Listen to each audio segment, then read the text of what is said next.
Hi, I'm Pattu from FreeFinCal, and these are 5 life lessons that I've learned from my teachers. I wrote this article, the original article, for Teachers' Day last year in 2018, and I thought I'll just make a video out of this. So, the first one is never say something wounding to anyone, any age, especially kids. Now, this is something that I've learned not only from my teachers, but I also from life. Life is the biggest teacher for all of us. The reason for that is because praise evaporates very quickly. But if you say some one harsh word, it will always remain as a scar, and it's very easy to be wounding. But you must make people see our point of view from their shoes, and that's extremely important. I learned this from my teacher in MSc. I remember I asked, he had said some concept, he had said some statement about some idea, and I said, why can't it be like this? I said something else and said, why can't it be this way? He could have simply said, no, this is the way it is. What I say is right and what you say is wrong. He could have simply said that. But instead, he said, okay, let's assume for a moment what you say is right. If what you say is right, your theory, your concept will fail here, here, here, here, here, whereas what I said will satisfy them all. And when he said that, I immediately understood what he was trying to say, and I also got immense respect for him. I never forget that. So that's what I try to do if I can in my classrooms. And this is something very important because students will always be edgy. That's the problem with youth. It will be very volatile. One instant of time they will be like, I can go and conquer the world. The other instant of time they'll be like, I'm useless and I'm just good for nothing. So you will have to first recognize that and help them strike a balance. And also sometimes you have to lie through your teeth. You have to tell your students, look, I have faith in you, you can do it, even though there is no evidence, there is no past performance. You must go and tell them that I have faith in you.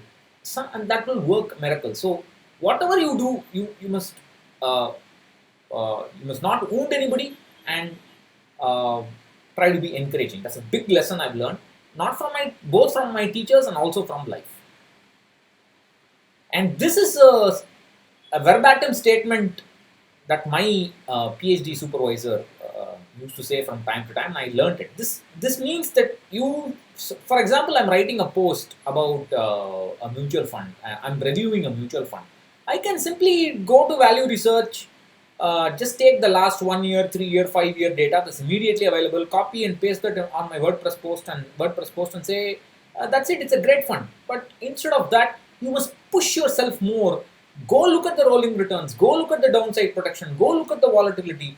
Push more. Get more data. Don't get satisfied with just April 2006 NAV history from April 2006. That's what AMFI gives you.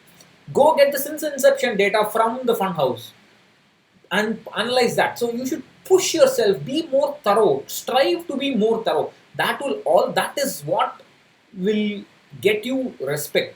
That is what will bring you make you an authoritative figure in any subject. That is something I've learned from my PhD supervisor, because he always used to push us. Why not this? Go do this. Why is okay? You have done this much. Go do this much. Go do this again. And that's I mean, we must push ourselves harder and harder and harder. That's very, very important. This is again from one of my teachers at IIT Madras, and he told me this just when I was about to leave IIT Madras for postdoctoral work, and he said, "Don't get emotionally attached to anything. You are not important. You are a nobody. Things will work. Institutions will work. Departments will function. Households will function.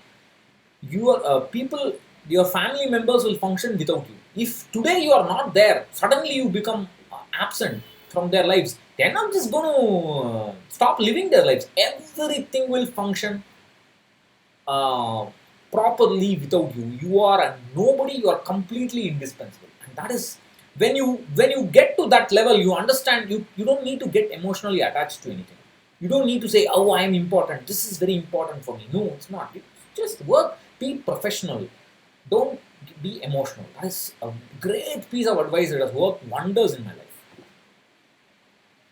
This is something again taken verbatim from my PhD supervisor. He told me this when I went to give him my marriage invitation. He said, just like the strings of the tambura, the husband and wife should be together all the time but separate. They should not intertwine. They should be together but separate, like parallel lines. And that is great piece of advice. And I mean, I would say I'm lucky in that sense that I have an extremely non-interfering but supportive wife. I mean, you can be supportive without being interfering, and that's probably the best form of support. When you tell the other, when you kind of make the other person feel that I will be there if you need me, but if you don't need me, I'm not going to be in the picture. That's probably the best kind of support, and that's a big. How to conduct yourself in a marriage lesson I learned from him. And this is a life lesson. Say it like it is at all times. If you want an audience, that audience can be your classroom, that it can be a students, or it can be your blog audience, it can be a YouTube audience, it can be just about anybody who is listening to you, reading what you say, or hearing you speak, whatever it is. Say the truth at all times. Never ever portray yourself as overcompetent. Never ever confuse luck with your competence. Always say the truth at all times. And that's the only, if you don't know something, say you don't know. Say you don't know. That's it. That's the only way you can get the audience's respect. And that happens to me at IIT pretty much every day. Every third class or second class, some student will ask me an idea which I do not know. If I don't know, I'll have to say I don't know. I can't say it offhand. I'll come back to you. So I'll go back, do the research, and send them an email or talk about it next day in class. That way, I've now learned a new thing. So that's the only way possible. And this is something, that's where you need good students to push you. You need an environment. The first point I said about don't be wounding, that comes when the teacher themselves have that idea of have a research background.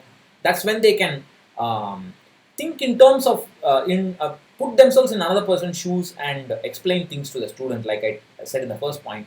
And again, you need good students to push you, to drive you towards excellence. So those are 5 life lessons. There are more, but I think these 5 should do for this video. Again, the Q&A is coming up, so if you have any questions, please leave a comment below. And what are your life lessons, please share them. I'll be happy